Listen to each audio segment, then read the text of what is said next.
오늘은 마태복음 맥잡기 11번째 시간 하도록 하겠습니다. 우리가 지금까지 1장에서 7장까지 나와 있는 말씀, 또 구약 성경에서 신약 성경으로 넘어올 때까지의 그런 과정, 이런 거 이제 설명을 했고, 특별히 5장에서 8장은 보통 우리가 산상수훈이라 그럽니다. 산상수훈. 많은 사람들이 그냥 예수님께서 오셔서 이렇게 온유한 마음을 갖고 사람을 사랑하는 그런 정신을 가지고 살아라는 이런 식으로 이제 산상수훈을 많이 생각을 하는데, 여기 지금 예수님이 유대 땅에 지금부터 2000년 전에 오셨을 때 예수님이 메시아로 오신 거예요. 특별히 누구의 메시아로 오셨냐 하면 구약 성경에 대언자들이 오시리라고 꾸준히 얘기했던 유대인들의 메시아로 오신 거예요. 메시아가 오시면 뭘 세워요? 왕국을 세우잖아요. 그렇죠? 그래서 그 왕국의 백성이 되려면, 헌장이 필요한데, 그 헌장이 무언가를 설명해 주는 게 그게 마태복음 5장에서 8장에 나오는 왕국 백성을 위한 헌장이다.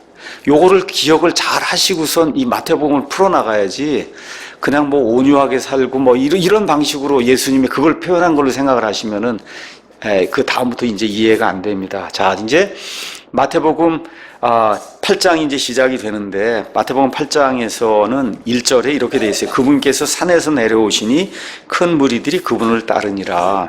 이제 산상수훈을 마치시고 마태복음 5장 1절 가서 보니까 거기 이렇게 기록이 되어 있죠. 그분께서 무리들을 보시고 산에 올라가 앉으셨어요. 그래서 나중에 이제 이스라엘을 갈 그런 계기가 있을 텐데, 그 산의 이름을 팔복산이라고 불러요. 이름이 우리가 이제 팔복이라고 얘기하잖아요. 그래서 이름이 팔복산이에요. 이게 그 산에서 이제 내려오신 거예요. 무리들과 함께 이게 내려오셔서 이제부터 예수님이 주시고자 했던 그 왕국을 주시기 위해서 이 백성을 만들어야 돼요. 왕국 백성을.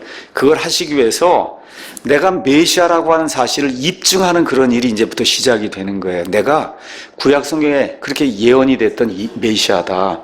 그러니까 본격적인 메시아 사역이 여기 이제 8장부터 이제 시작이 되는 겁니다.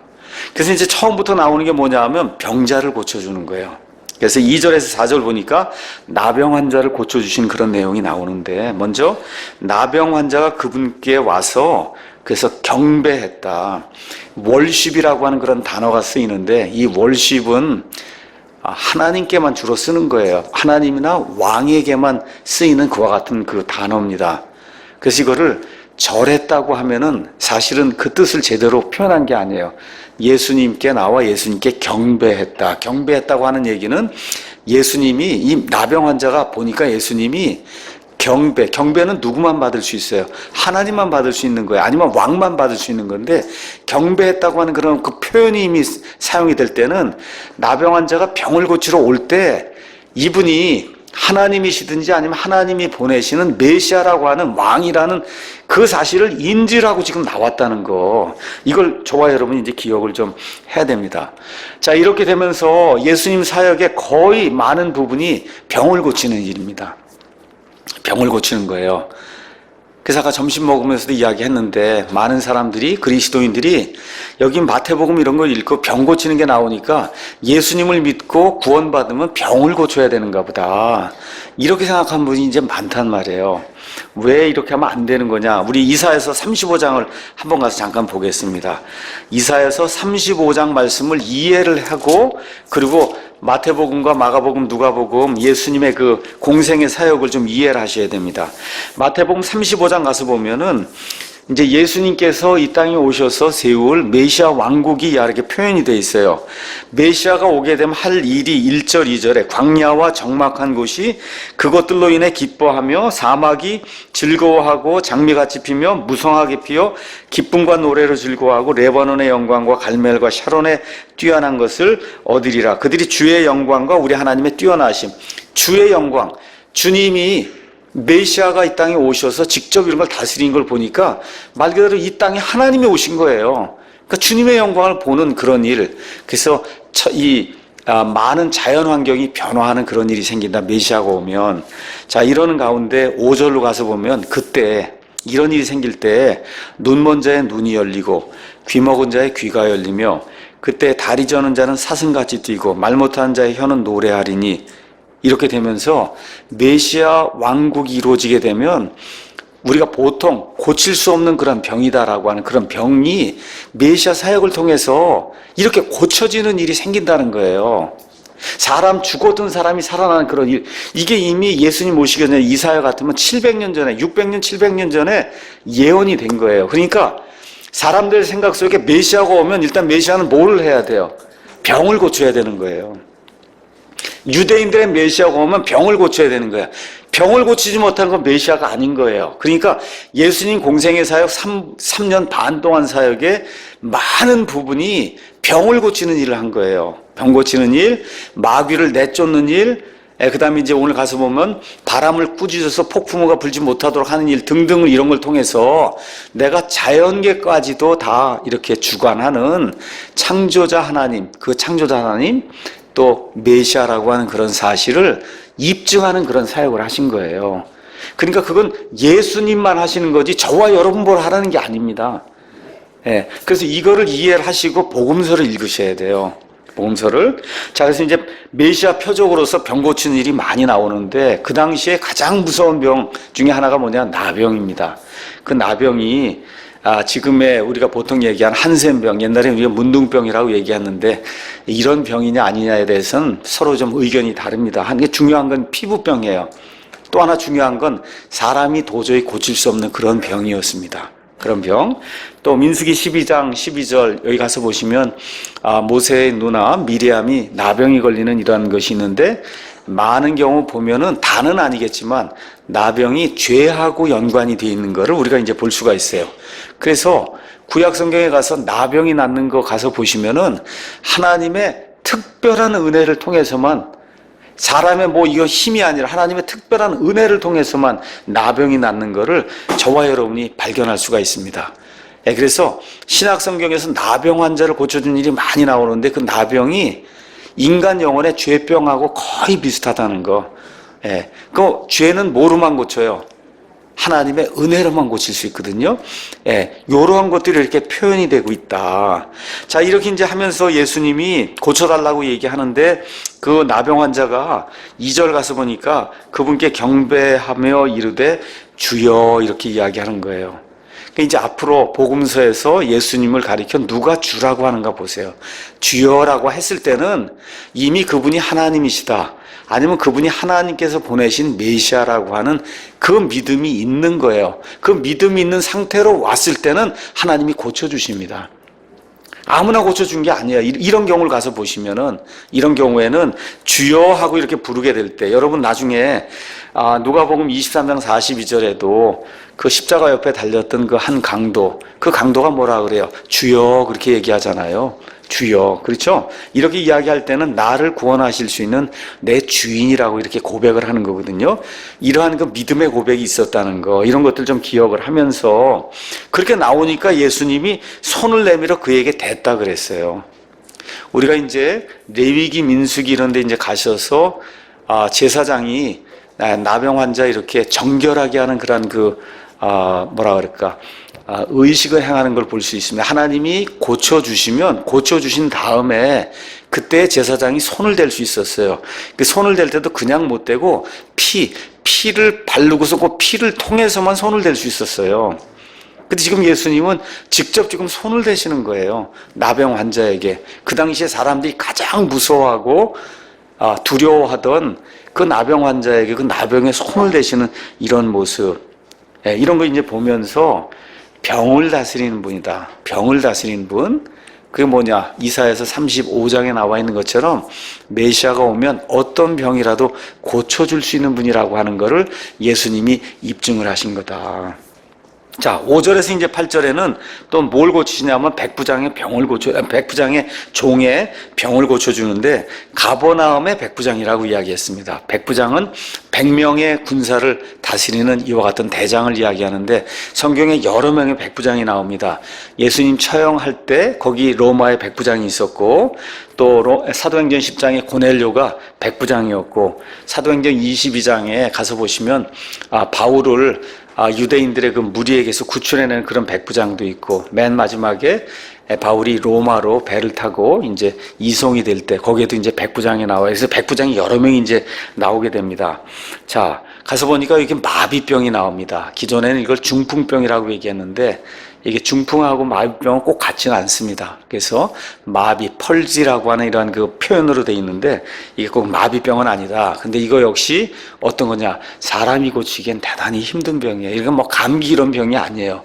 나병도 마찬가지고 마비병도 마찬가지고 사람이 고칠 수 없는 그런 병이에요. 근데 이번 경우에는 예수님이 가지도 않고 고쳐주시는 거예요. 그렇죠? 가지도 않고 고쳐주신 거. 아까는 나온 걸 고쳐준 거고 이번엔 가지도 않고 고쳐주시는 거예요.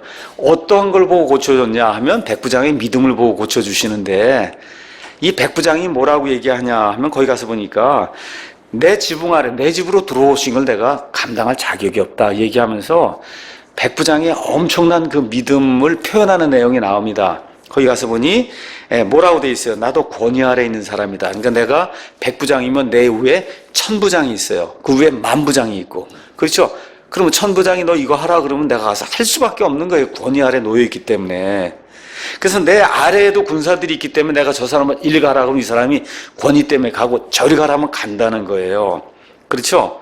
그렇게 이제 하면서 결국 무슨 얘기를 하는 거냐? 이 백부장의 마음 속에 뭐가 있었다는 거예요. 모든 병까지도 예수님의 권위하에 있다는 걸 내가 믿습니다. 그러니까 온 세상 모든 만물 심지어 병까지도 예수님의 권위 아래 있다는 걸 내가 믿는다. 그걸 고백을 한 거거든요. 그렇죠? 근데 사실 엄청나게 큰 고백을 한 거예요.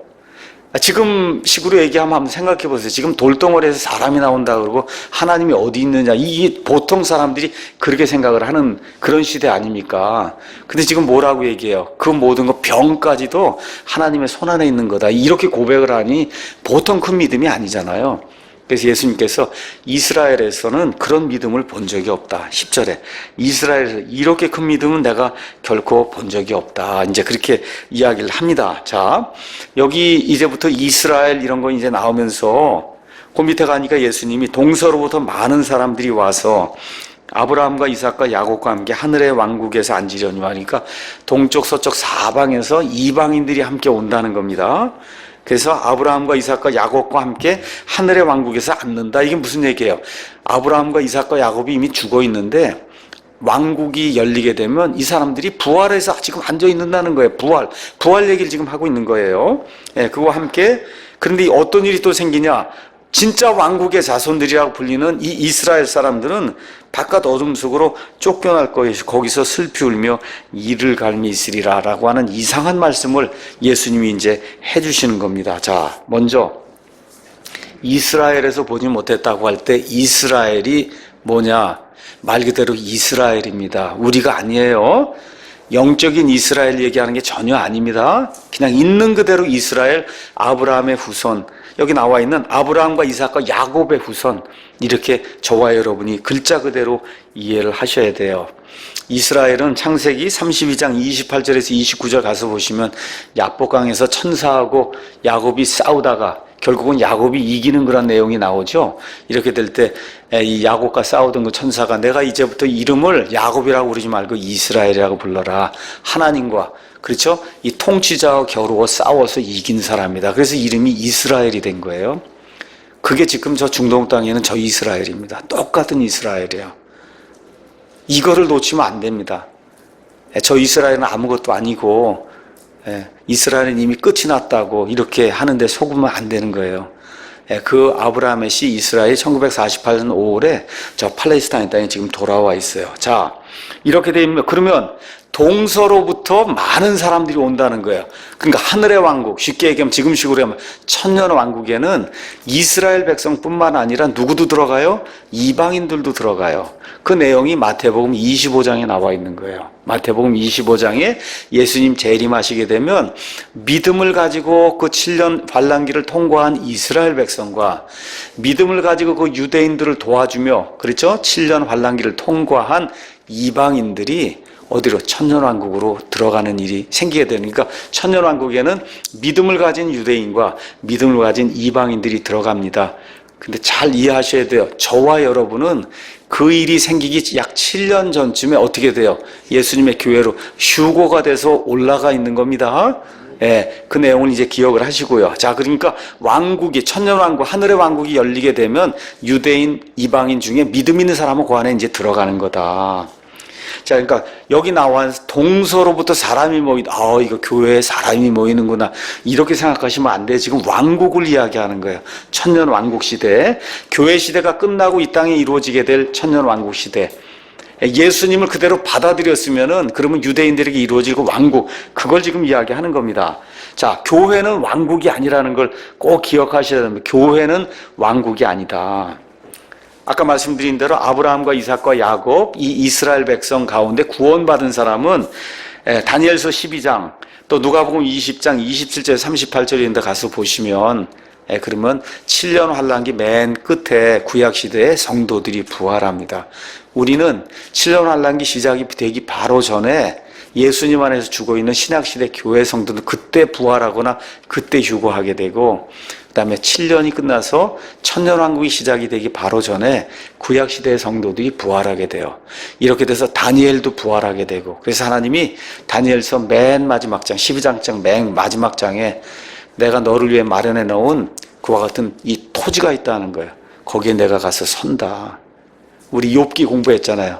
맨 마지막 때 내 구속자께서 땅에 서시고, 그래서 내가 어떻게 내 눈으로 그분을 본다 그러잖아요. 맨 마지막 때. 그래서 구약시대 욥이 부활할 거를 이미 이야기하는 거. 이거 보시죠? 다 같은 그런 그 이야기를 하는 거예요. 왕국이 시작이 될 때, 천년왕국이 시작이 될 때 구약시대 성도들이 부활하게 된다는 거. 자, 그래서 이럴 때 이 하나님이 기회를 먼저 누구에게 줬어요? 이스라엘 백성에게 줬는데, 이스라엘 백성 그 왕국의 자손들 가운데 거기에 들어가지 못하는 사람들이 있다는 겁니다. 쫓겨나는 사람들이. 이 내용이 마태복음 13장 11절, 이제 마태복음 13장은 제가 시간을 내서 이제 한 번 더 설명을 할 겁니다. 한 시간을. 그래서 왕국의 신비에 대해서 이제 설명을 할 거예요. 이렇게 돼서 하나님의 선민으로 이렇게 하나님의 선택을 받았지만 그럼에도 불구하고 왕국에 들어가지 못하는 그런 유대인들이 있다. 이런 걸 기억을 하시고, 14절에서 이제 15절도 또 병을 고쳐주는 거예요. 근데 이번에는 베드로의 누굴 고쳐줘요? 장모의 열병을 고쳐주는 겁니다. 이거는 또 왜 나오느냐? 많은 사람들이 병이 마귀에 의해서 생긴다고 생각하는 사람이 있어요. 여기 베드로의 장모의 병은 마귀에서 생긴 병이 아니에요. 병 중에 어떤 거는 마귀가 일으키는 게 있습니다. 근데 여기 나와 있는 건 그런 게 아니에요. 그런 거 아닌 것도 고쳐주시고, 또 예수님께서 미리 앞날을 내려다 보시고 베드로는 아내가 있었다. 알겠죠? 얘기하는 천주교나 어디서 얘기하는 것처럼 교황이고 뭐 아내가 없었고 그게 다 사실이 아니라는 거를 미리 보여주시기 위해서. 그래서 어떤 분이 여기 같은 경우 보니까 이걸 굳이 왜 이렇게 아내의 어머니라고 길게 적었냐, 장모라고 적지. 맞아요. 그거 틀린 거 아니에요. 그런데 아내의 어머니라고 성경이 강조를 하고 싶어 하는 거예요. 아내가 있었다는 거를. 그래서 아내를 치면 나와야 돼요. 성경 구절에. 그렇게 해서 우리가 다 아는 거지만 장모라고 표현 안 하고 아내의 어머니라고 표현한 거예요. 이렇게 아내가 있었다는 걸 확실하게 이렇게 보여주기 위해서, 그래서 있는 그대로 여기 이제 그렇게 표현한 겁니다. 여기 영어 성경에도 마찬가지로 그렇게 돼 있어요. His wife's mother 이렇게 돼 있어요. His wife's mother. 장모 같으면은 mother-in-law 이렇게 하잖아요. 우리가 mother-in-law 이렇게 표현하죠. 법적으로 어머니다 이런 얘기거든요. 근데 그걸 그렇게 굳이 표현 안 하고 어떻게 했냐 하면 여기 있는 그대로 그의 아내의 어머니라고 표현한 거예요. 천주교에서 주장하는 그런 주장을 하나님께서 아예 처음부터 막아 놓으시려고. 자, 그 다음에 이제 드디어 16에서 17절 가게 되면 마귀 들린 자들을 고쳐주는 이런 내용이 이제 나오게 됩니다. 마귀 들린 거에 대해서는 더 구체적으로 28절에서 34절에 나오기 때문에 그때 설명하도록 하고, 가서 보니까 마귀 들린 많은 자들 그분께 데려오고를 그분께서 자신의 말씀으로 그 영들을 내쫓으시고, 그러니까 마귀는 영이구나. 병든 모든 자를 고쳐주셨다. 그래서 마귀는 조금 이따 이야기하고요. 가서 보니까 병든 모든 자를 고쳐줬다. 10명 중에 9명만 고쳐준 게 아니라 병든 자들을 데려오니까 100% 고쳐줬다는 거예요. 믿음 있는 자만 고쳐서 이런 얘기 없어요. 병든 자들을 데려오니까 100% 고쳐주셨다. 자, 그러면서 거기 17절에 이사야서 53장을 인용하는 그런 말씀이 나옵니다. 이것은 대언자 이사야를 통해 말씀하신 것을 성취하려 하심이라. 이르시되 그가 친히 우리의 연약함을 담당하고 우리의 질병을 짊어졌다. 이게 53장 이사야서 4절 말씀을 인용한 겁니다. 우리의 고통을 짊어지고 우리의 슬픔을 담당하였다. 자, 여기에서 이제 오순절 은사주의라고 하는 이걸 주장하는 분들의 뭐라 그럴까, 잘못이 이제 여기부터 이제 생기는 거예요. 이제 논리를 한번 들어보세요. 자, 어떤 것이 문제냐. 예수님의 속죄 사역이 있습니다. 예수님으로서 십자가 사역을 속죄 사역이 했어요. 속죄 사역에 영혼의 구원이 들어있습니까? 안 들어있습니까? 영혼 구원하는 거 들어있죠? 조금 아까 보니까 속죄 사역에 병 고침이 들어있습니까? 안 들어있어요? 들어있잖아요. 그렇죠? 자, 그러면 이걸 가지고 구원은 믿음으로 받는단 말이에요. 그러면 그 다음에 한 단계 나가서 그럼 믿음만 있으면 누구라도 병을 고칠 수 있다. 이렇게 나가면 이게 문제가 생기기 시작하는 거예요. 논리를 한번 보세요. 예수님의 속죄 사역, 그 속죄 사역에는 영혼 구원이 있어요. 여기 보니까 병 고침도 있단 말이에요. 그럼 누가 구원받냐? 믿음 있는 사람이 구원받아요. 그럼 믿음 있는 사람은 병도 고치겠네. 그렇죠? 이렇게 되면 안 된다는 거예요. 메시아 표적으로서 지금 병을 예수님이 고쳐주시는 거다. 그렇죠? 그래서 예수님의 속죄 사역이 이거 말고도 많은 게 있습니다. 로마서 8장 가서 보니까 지금 온 세상의 창조 세계 모든 창조물이 신음하고 있다 그래요. 그 신음하고 있는 창조 세계도 예수님이 오셔야 어떻게 돼요? 병 고침을 받습니다. 짐승에게 내려진 모든 저주도 그때가 다 없어지는 거예요. 어저껜가 아마 가서 보니까 간단하게 보니까 뭐 돌고래를 구출해서 살려놨더니 어떻게 됐다 그래. 또 죽었다. 가서 보니까 이 안에 비닐이 80개가 들어있다는 거예요. 이 배 안에. 알겠죠? 그러니 그 돌고래가 살겠냐고. 그 바다에 있는 거 비닐을 이렇게 먹고 그래갖고. 그러니까 그게 성경이 얘기하는 온 창조 세계가 신음하고 있는 거예요. 이 인간이 그 저주 때문에. 그렇죠? 이거를 되돌려 놓는 것도 그것도 예수님의 속죄 사역의 이제 하나예요. 그것뿐만 아니라 병이나 가난이나 잔인함, 전쟁 이런 것 없는 세상 만드는 것도 그 예수님의 속죄 사역의 일부예요. 맞습니다. 그런데 이게 한 번에 다 이루어진다고 생각하면 안 된다는 거예요. 여러분, 전쟁이 완전히 없어지게 되고 저 창조 세계에 이 신음하는 일이 완전히 이거 언제 이루어집니까? 예수님 재림하셔야 이루어지는 거예요. 예수님의 속죄 사역에 다 포함이 돼 있지만 때가 다르다는 거예요. 예수님 초림 때가 있긴 재림 때가 있는데 초림 때 이루어진 일이 있고 재림 때 이루어진 일이 있다는 겁니다. 예를 들어 이사야서 65장 25절 가서 보면 사자가 지푸라기를 먹는 시대가 온다 그랬어요. 다시 노아의 홍수 전과 마찬가지로 이 육식 동물이 다 초식을 하는 때가 와요. 천년왕국이 되면.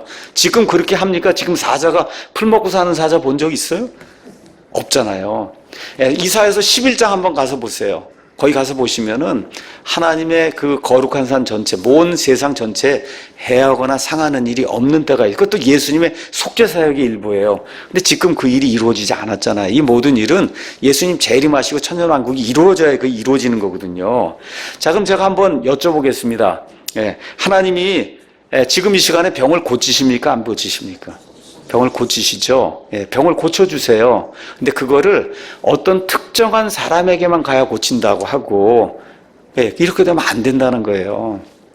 시대가 예수님 시대 이후에 요한의 시대로 한 40년, 50년, 60년이 지나가면서 이런 병을 고칠 수 있는 신유라고 하는 게 은사로 받았던 이런 모든 게 다 어떻게 없어지게 됐어요.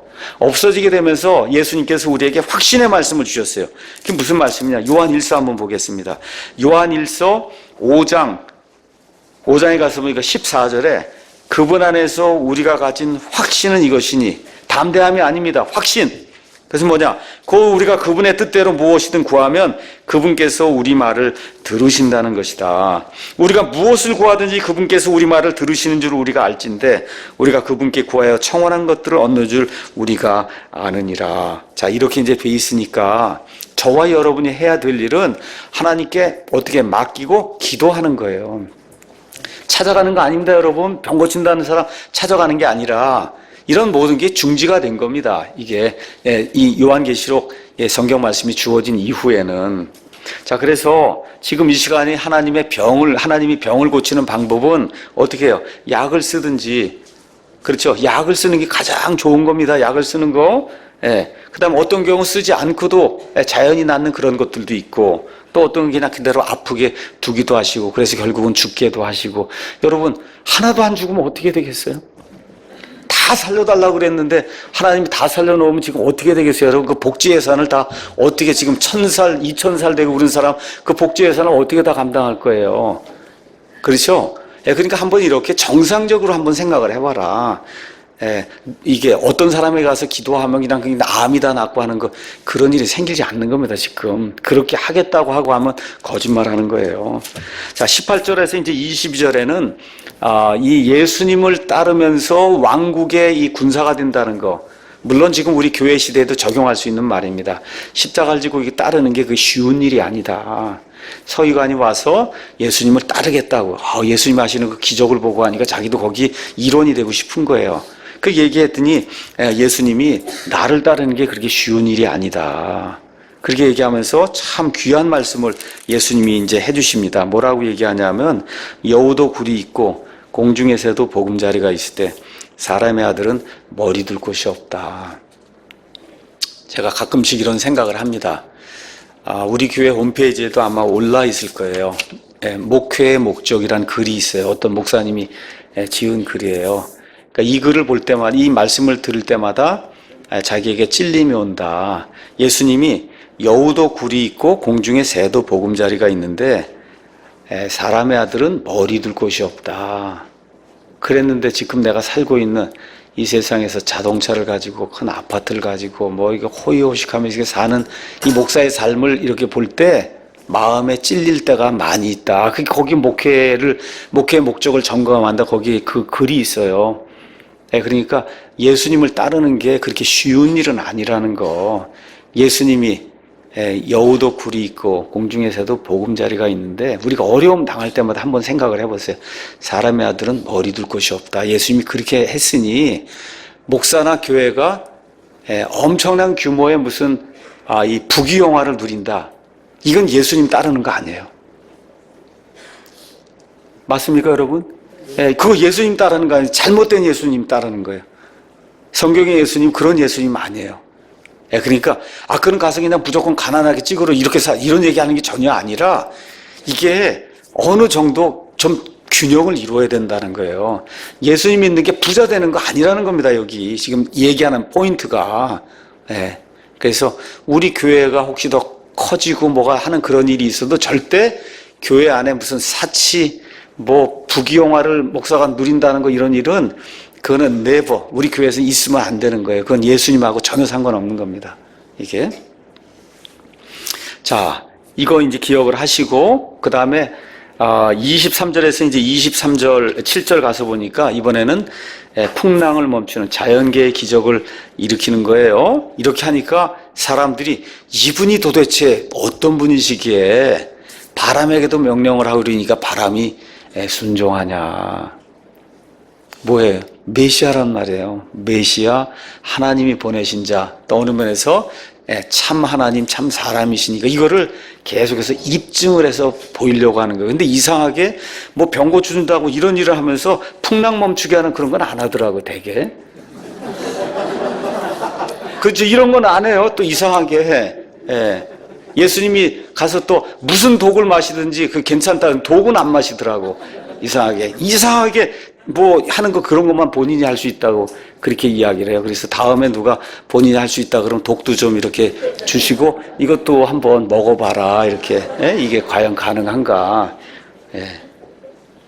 자, 이렇게 되면서 28절에서 31절에 드디어 마귀를 제압하는 분이다. 마귀. 이런 내용이 이 안에 기록이 되어 있습니다. 게르게스 지방에 이제 갔더니 마귀 들린 자들이 이제 나오는데, 여기 우리 성경에 마귀, 더 데블, 정관사 더가 붙은 데블이 있고, 그 다음에 부정관사 A나 아니면 A의 복수가 되는 devils로 표현이 된 게 있어요. 그래서 성경에 나오는 마귀는 유일한 마귀, 사탄 마귀와 비슷한 성품을 가진 그의 쫄개들을 성경은 마귀들이라고 표현하고 있다. 그렇게 이제 이해를 하시면 되고, 예수님께서 이들을 제압하시고 내쫓는 그런 권능까지 있다는 거. 누구만 할 수 있겠어요, 여러분? 마귀를 제압하고 내쫓는 거는 마귀를 만든, 창조한 그 창조주만 할 수 있잖아요. 맞습니까? 내가 그런 존재라고 하는 사실을 입증해 주신 그런 내용이 그 안에 기록이 돼 있다. 이거 기억을 하시고, 이게 다 뭐라고요? 메시아 표적이에요. 여러분 보고 하라는 게 아닙니다. 저 귀신 쫓고라는 거, 그런 거 하라는 게 아니고, 여러분과 저보고 하라는 게 아니라 예수님이 내가 이 마귀들도 창조하고 마귀들도 제압하는 하나님이라는 것을 입증을 해 주신 거지, 지금 이스라엘 백성에게. 자, 그런데 마귀들이 특징이 있어요. 마귀들의 특징이 어떤 특징이냐? 29절에 그들이 소리를 지르며 이르되 하나님의 아들 예수님이여 우리가 당신과 무슨 상관이 있나이까. 유대인 종교 지도자들이 하나님의 아들이라고 인정한 적이 있어요, 없어요? 예수님을 사람은 인정한 적이 없습니다. 유일하게 사도 베드로가 그래도 공적으로 당신은 하나님의 아들입니다 하고, 이렇게, 그것도 하나님이 계시해 주니까 그렇게 인정을 했잖아요, 공식적으로. 그렇죠? 그 외에 거의 나머지 모든 사람, 특히 하나님을 가장 잘 믿는다고 하는 대제사장 포함해서 모든 종교인들이 예수님이 하나님의 아들이라는 걸 인정을 안 하는데 마귀는 한단 말이에요. 그렇죠? 이게 아이러니인 거예요. 예수님을 가장 정확하게 알아보는 분이구나, 알아보는 존재구나. 그렇죠? 왜 그래요? 영적인 존재이기 때문에. 이거 하고, 자, 그러다 보니까 저와 여러분이 마귀는 아주 지저분하고 뭐 이런 걸로만 자꾸 생각하고 거짓말만 하는 거고 그렇게 생각을 하는데, 그렇지 않을 때가 많이 있어요. 우리 사도행전 16장 한번 가서 보겠습니다. 사도행전 16장 가서 보니 어떻게 돼 있냐 하면, 빌립보에 가서 말씀을 전할 때 마귀 들린 어떤 여자가, 소녀아이가 쫓아다니면서 계속 이 바울과 이 신라를 괴롭히는 거예요. 16절, 우리가 기도하러 가다가 점치는 영에게 사로잡힌 어떤 소년을 만났는데 이 소년은 점치는 것으로 자기 주인들에게 많은 이득을 가져다 주더라.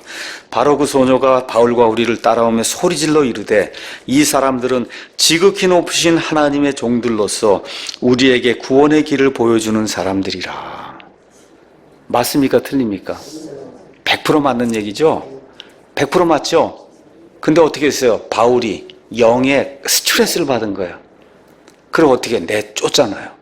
그렇죠? 이런 일이 생겼던 거예요. 그러니까 마귀가 나쁜 일만 하고, 여러분, 이렇게 쉽게 얘기해서 그냥 도깨비 뿔 들고 이렇게 오면 다 알아봐요. 이건 아니구나. 그리고 어떻게 교묘하게 질도 섞어갖고 같이 갖고 들어오니까 넘어가는 거예요. 그러니까 요한일서 4장 1절에 뭐라 했어요?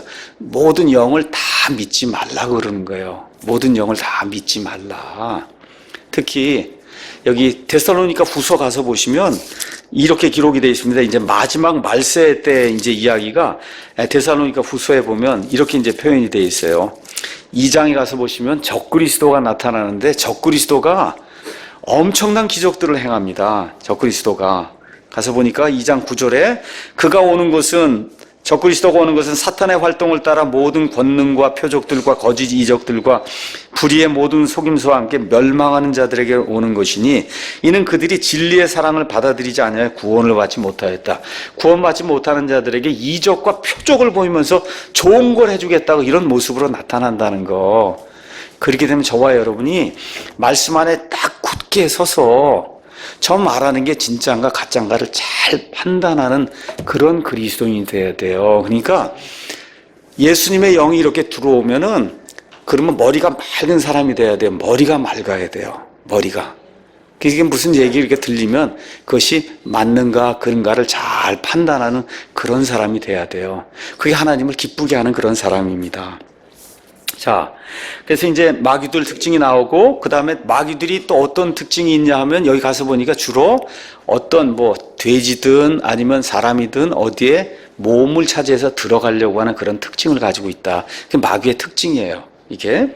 자, 그러면 이런 일들을 해서 그럴듯한 진리를 이야기하고 다 그렇게 이제 하는데, 이게 마귀에 들리게 되면 사람의 행동에 이제 변화가 생깁니다. 그 변화가 뭐냐? 아까 그 빌립보 있던 그 소녀도 마찬가지였을 거고, 말은 그럴듯하게 하는데 어떤 일이 생기냐? 지저분한 일이 생겨요. 혼돈과 혼란이 반드시 마귀의 일에 동반이 됩니다. 마귀의 일에는 혼돈과 혼란이 동반이 된다. 그래서 고린도전서 14장 가서 보니까 고린도전서 14장에 이렇게 기록이 돼 있어요. 14장 33절에 여기 방언, 예언 여러 개 나오는데 거기 가서 보니까 성도들의 모든 교회에서처럼 하나님은 혼란의 창시자가 아니요 화평의 창시자니라. 그러니까 우리 믿는 사람들, 진리의 영이 있는 이 교회에 들어오면은 질서가 있어야 된다는 거예요. 질서. 그렇죠? 아주 화평해야 되는 거예요. 막 혼동이 되고 그냥 막 이렇게 이건 하나님이 없는 거예요. 그렇게 되니까 맨 마지막에 사도 바울이 뭐라고 얘기해요? 그러므로 형제들아 이야기하면서 40절에 모든 것을 품위 있고 질서 있게 할지니라. 그러니까 무슨 성령 집회다 뭐다 해서 갔더니 막 뒤집어지고 넘어지고 그러면 이건 마귀가 하는 일이지. 하나님이 그 안에 없습니다. 하나님이 하시면은 깨끗하게 화평하게 옷도 단정하게 입고 말도 고상하게 하고 누가 봐도 저 사람 정말 고상한 하나님을 섬기는 사람들이구나 하는 거를 믿지 않는 사람들이 보면 알 수 있다는 거예요. 믿지 않는 사람들이.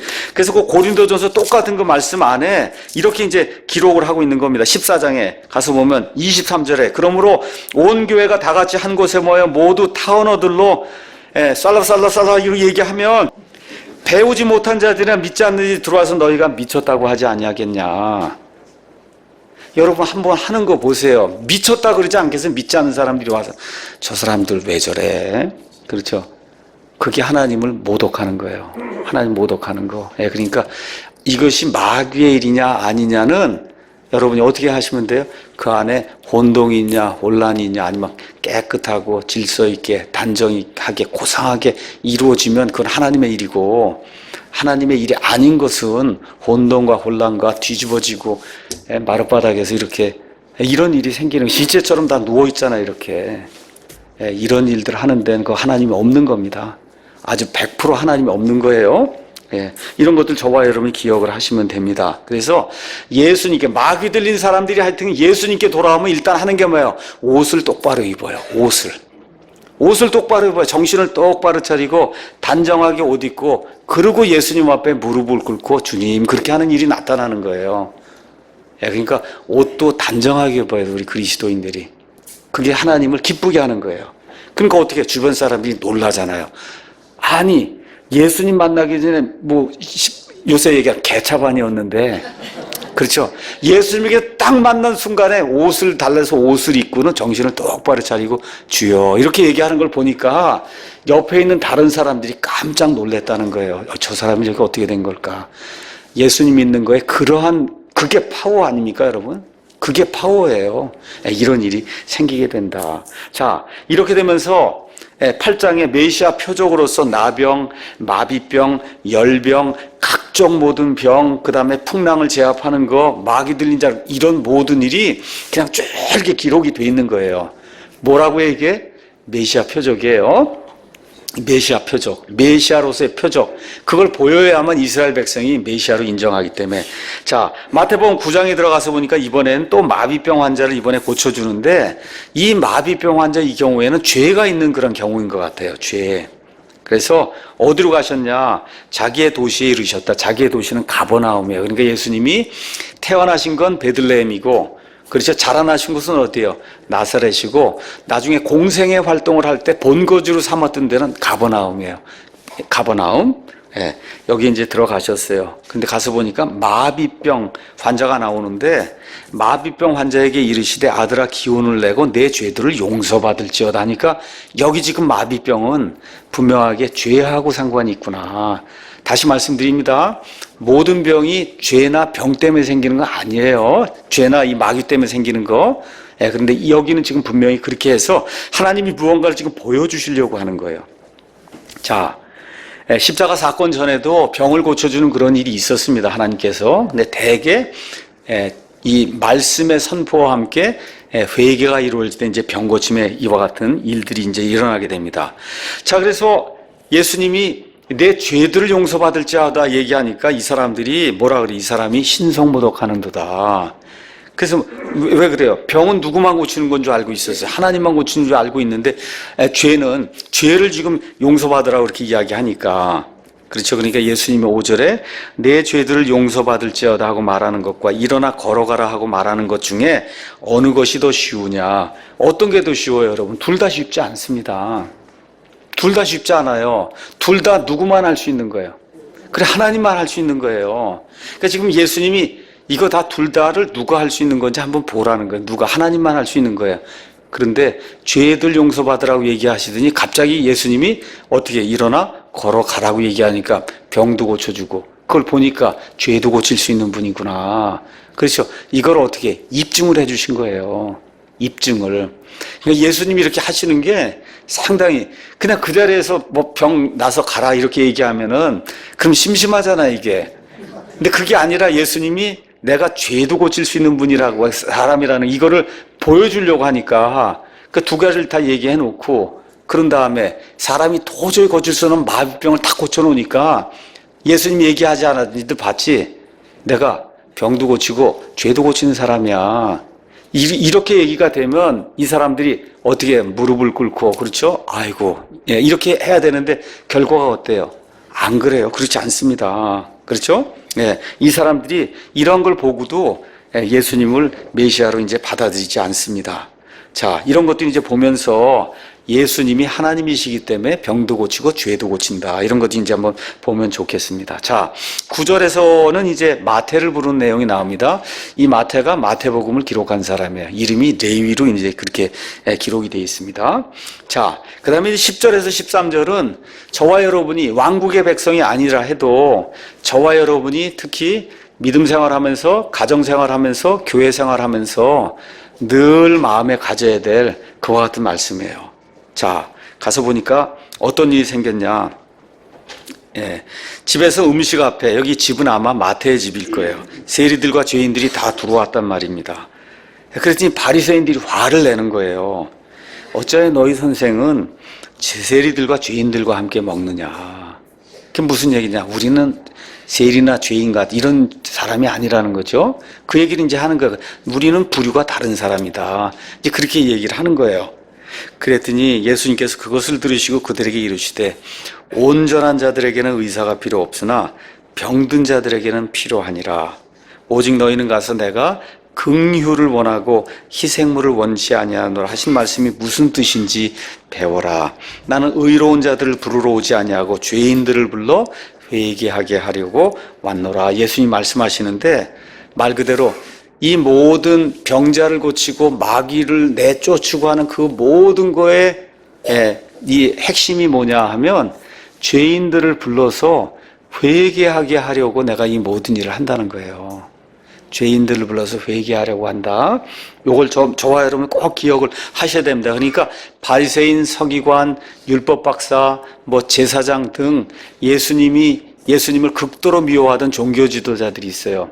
이들의 생각에는 저 뭐 세리, 저 창녀 이거는 거의 사람도 아니야. 완전 죄인이야. 이렇게 지금 생각을 하고 있는 거예요. 근데 예수님이 이 사람들하고 같이 밥을 먹으니까 이것도 마찬가지구나. 이렇게 이제 생각을 하게 된 겁니다. 그렇죠? 예. 자, 그 당시에 이제 죄라고 하는 거는 저와 여러분이 늘 생각하는 죄하고 비슷해요. 교회 이렇게 왔는데 어떤 분이 담배를 핀다, 술 먹으면, 저 사람 수준이 아주 이렇구나. 이렇게 생각하기 쉽잖아요. 여러분, 술 먹고 담배 피면 믿음의 수준이 저 미칠까요?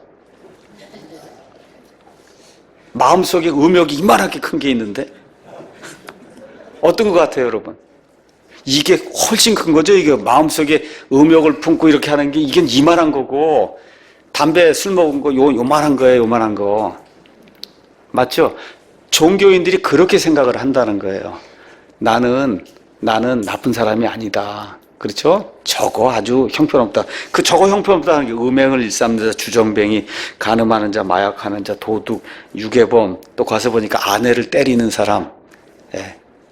이러한 사람들, 그렇죠? 이런 것들 아주 추접한 이런 죄인이다. 이런 방식으로 이제 생각을 했는데 예수님이 그게 아니라고 얘기하는 거예요. 먼저 의사에 대해서 그리스도인들 가운데 나쁘게 생각하는 사람이 있어요. 병원에 왜 가냐고. 근데 예수님이 뭐라 그래요? 병든 자들에겐 필요하대잖아요. 그렇죠? 병든 자들에겐 필요해요. 의사가 필요한 거예요. 의사가 약을 처방을 해서 이렇게 하게, 그거 해서 낫게 하는 게 그 안에 있는 메커니즘을 하나님이 조정을 해요. 오케이? 예, 그래, 의사가 필요한 거예요. 의사가 필요한 거다. 아프면 일단 어디로 가야 돼요? 기도하고, 예, 의사에게 가서 약을 타는 게 그게 정상인입니다. 그게 정상인. 예. 자, 그 다음에 이제, 뭐라고 얘기하냐면 예수님이 호세아서 6장 6절을 인용을 하면서 나는 희생물이 아니라 긍휼을 원한다. 믿음 생활하되 특히 가정에서 부부 생활하실 때 남편과 아내 사이에 그 다음에 부모와 자식 사이에 또 목사나 교회 리더들과 그 다음에 이런 성도들 사이에 이게 꼭 있어야 돼요. 희생물이 아니라 나는 긍휼을 원한다. 긍휼을 베풀 줄 아는 사람이 돼야 돼요. 긍휼을 베풀 줄 알아야 되니까 교회에다가 5천만 원 헌금했는데 맨날 집에서 부인하고 싸우고 이렇게 긍휼을 베풀지 못하고 이러면 안 된다는 거예요. 긍휼을 베풀어야 된다. 이 사람들이 11조 요만한 거 채소 하나 키우면 요거 10분의 1 해서 하나님께 바쳤어요. 그런 일들 했어요. 여기 종교인들이. 나는 그런 희생물을 원치 않고, 원치 않는다 그러니까 헌금하지 말라는 뜻 아닙니다. 이 의미가 이해하시죠? 그런 게 아니라 그것도 하는데 나중에 예수님이 설명해 주잖아요. 11조 그거 하는 거 설명하면 이것도 하고 저것도 버리면 안 된다. 이렇게 얘기하시잖아요. 그러니까 기억을 하면서 내가 예수님을 믿는다고 하고 믿음 생활한다고 할 때 긍휼을 베풀고 있는가, 긍휼. 이거를 기억을 하시면 좋은 그리스도인이 될 수 있어요. 남을 불쌍히 여기는. 예수님이 이 땅에 오신 이유가 뭐예요? 긍휼히 여기셨기 때문에 오신 거거든요. 그렇죠? 예, 그렇게 기억을 하시면 좋을 것 같습니다. 희생물이 아니라 긍휼이다. 그래서 마태복음 12장 7절도 그렇고 계속해서 종교인들을 나무라실 때 말씀하시는 거 나는 희생물이 아니라 뭘 원해요? 예, 긍휼을 원한다. 그 다음에 죄인들을 그냥 부르러 온 게 아니에요. 죄인들을 불러 회개하게 하려고 왔다. 예, 다른 많은 성경들에서는 회개하게 하려고 왔다가 빠져 있어요. 진짜 핵심이 뭐예요? 죄인들을 불러서 어떻게 회개에 이르게 하려고 오신 거예요. 그게 가장 중요한 거예요. 그 포인트가. 그렇죠? 우리 킹제임 성경에는 죄인들을 불러. 여러분, 의인은 예수님께 올 수가 없는 거예요. 너무 감사한 거예요. 복음이라는 게. 내가 죄인이니까 나갈 자격이 있는 거예요. 예, 그렇죠? 그래서 오면은 어떻게 회개하게 해주신다는 거, 회개하게. 엄청난 겁니다. 자, 14절에서 15절은 이제 종교인들이 하던 금식 행위에 대해서 예수님께서 말씀해 주시는 겁니다. 금식 자체는 명백한 어떤 명령이나 이런 건 아니지요. 되게 자발적으로 고통을 당한다거나 아니면 내가 하나님 앞에 정말 내 마음을 내려놓고 싶습니다 하면 자기 혼을 괴롭게 하는 그와 같은 그 절차가 이제 금식입니다. 그래서 이사야서 58장, 스갈에서 7장 이런 데 가서 보시면 이스라엘의 종교인들이 금식을 그냥 시도 때도 없이 했어요. 근데 하나님이 말씀하시는 거, 니들이 하는 이 금식이 도대체 무슨 금식이 이런 금식이 있냐. 그렇죠? 그러니까 외적으로 이렇게 보이는 이러한 종교 행위를 가지고 자꾸 나한테 오려고 그렇게 하지 마라. 나는 마음을 본다. 그렇게 이야기하는 거예요. 그래서 어려움을 당하면 저와 여러분이 반드시 금식을 해야 됩니다.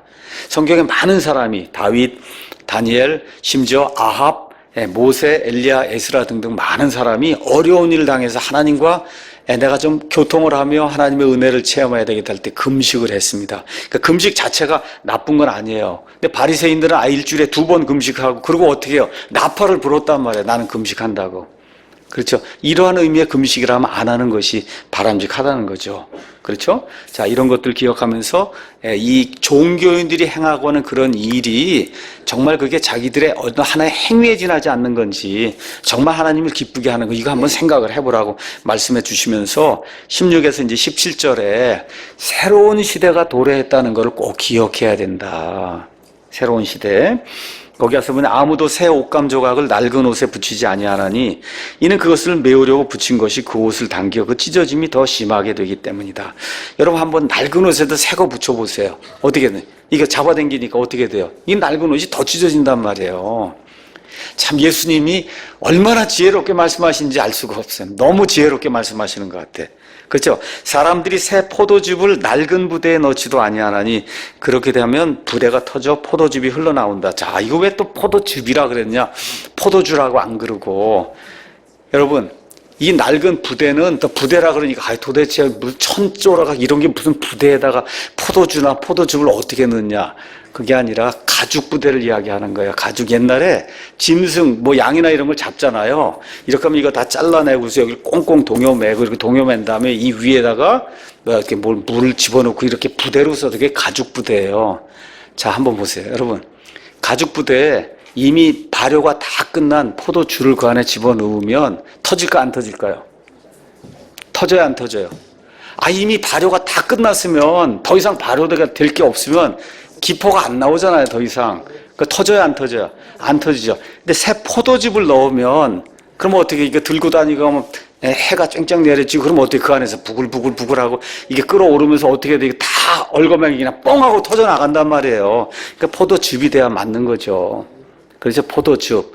그 다음에 뉴 와인이라고 해서 뉴 와인은 갓 포도에서 짠 거를 그걸 이제 새 포도즙이라고 이제 표현한 겁니다. 어찌됐든 이제 지금까지 너희가 해와오던 이런 모든 종교적인 이런 모든 거 다 갖다 쓰레기통에 넣고 이제는 새로운 시대가 열렸다는 거 이거를 이해를 해. 지금 예수님이 메시아로서 왕국을 주러 온 거예요 이제.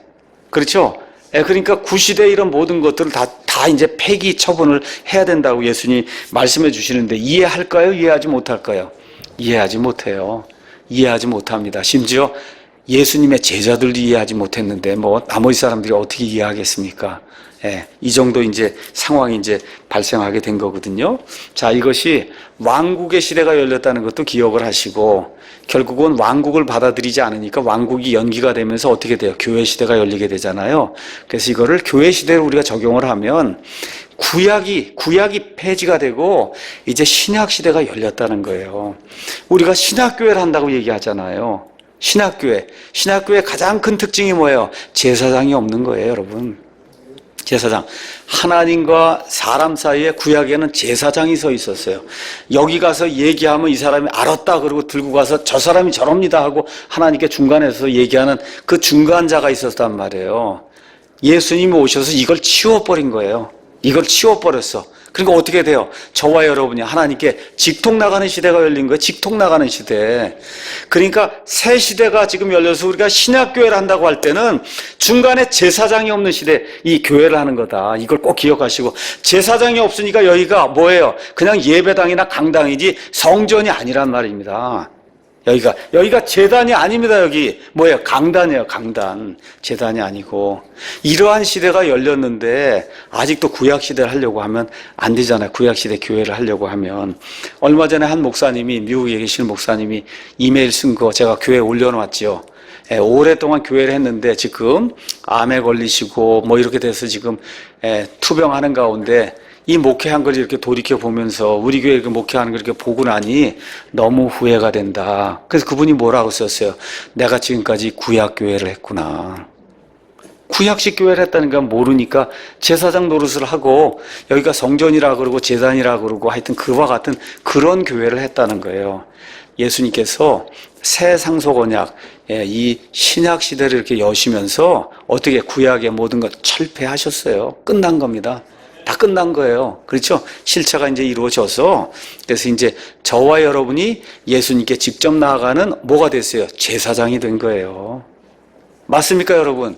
제사장이 된 거예요. 단번 속죄를 통해서 엄청난 그런 시대가 열린 거예요. 자, 그 이후에 이제 18절에서 26절에는 회당 7이자의 딸을 고쳐주고 혈루증 여인, 앓고 있는 여인을 고쳐주시고 27에서 그 31절에는 눈먼 자들의 눈을 열어주고 32에서 35절에는 말 못 찾는 자를 고쳐주고 그렇죠?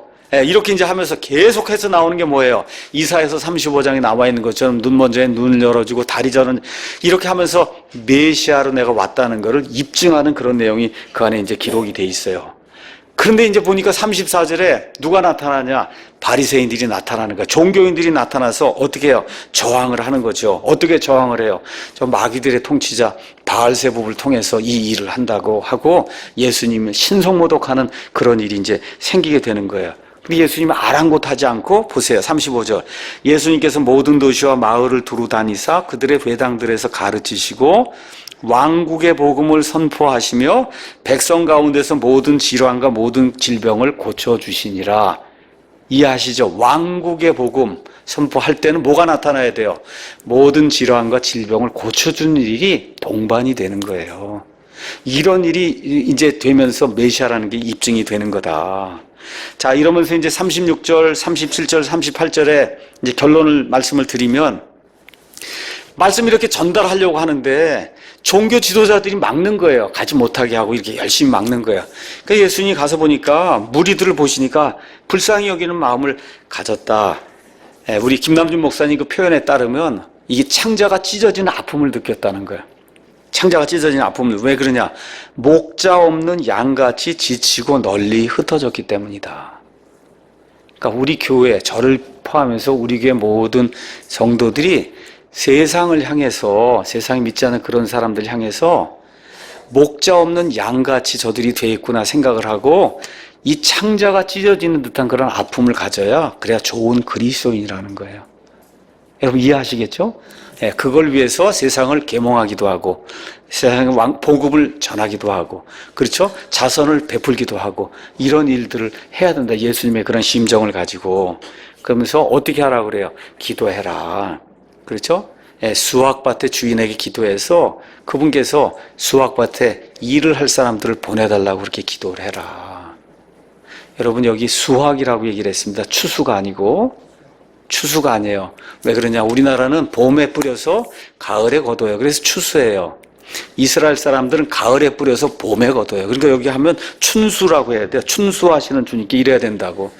원래대로 이스라엘 사람들은 그렇게 하면 안 되기 때문에 수확이라고 표현하는 게 수확이 맞는 거예요. 추수가 아닙니다. 수확하는 겁니다. 그래서 수확하시는 그 주님께서 우리가 지금 기도하는 게 뭐예요? 이런 좋은 교회, 하나님 말씀이 마음대로 선포되는 교회, 하나님의 오른쪽의 가치를 가르치는 올바른 그런 교회, 이게 세상에 많이 생기기를 원하잖아요. 저와 여러분이. 그렇죠. 그럼 어떻게 해야 돼요?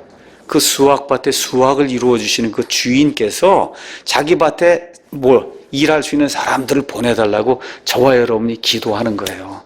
그 일을 기억을 하시고 우리 한국 땅에 좋은 교회가 많이 세워지고 하나님의 올바른 가치를 세울 수 있는 그런 사람들이 많이 세워질 수 있도록 어떻게 하나님께서 좋은 일꾼들을 보내주시기 바랍니다 하고 같이 기도하는 그런 좋은 성도들이 되기를 예수님의 이름으로 축원합니다.